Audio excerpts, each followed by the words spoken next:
Saya sedikit cerita dulu. Ada beberapa yang penelpon gelap ke saya.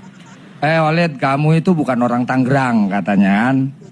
Kamu tuh orang Serang dan kamu orang Pontang. Kenapa harus ngurusin dapur Tangerang?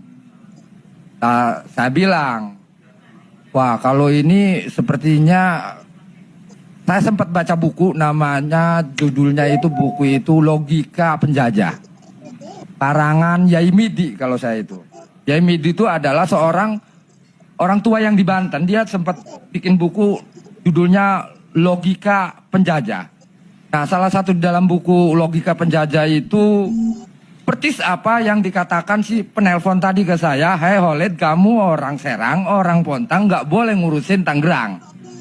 Nah, padahal kalau menurut saya sebagai nelayan harusnya mempunyai pandangan tidak boleh parsial gitu kan. Nah, ciri-ciri penjajah itu yang mempunyai pandangan parsial. Sampai tingkatannya kita nggak boleh nolongin tetangga kita yang sedang kelaparan atau tetangga kita yang sedang dijajah. Begitu juga di laut. Kalau orang laut itu haknya. Ketika Tangerang menangis ya orang Serang juga harus menangis. Ketika Rempang menangis, iya orang Serang juga harus menangis, harus ikut sakit. Ketika pesisir Manado Utara menjerit, ya orang Serang juga harus menjerit. Nah artinya ketika saya ngomong bahwa ini adalah dampak yang sangat berbahaya buat kami sebagai nelayan dan petani.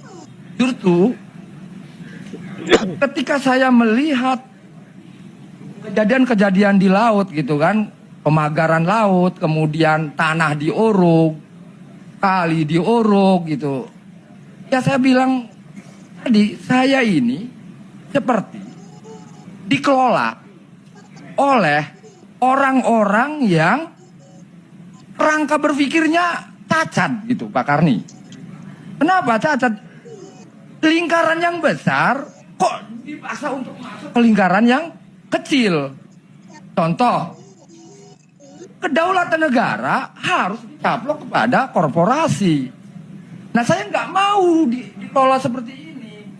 Kenapa tidak mau? Dan pokoknya lebih baik saya melawan daripada hidup saya sebagai petani nelayan dikelola oleh korporasi.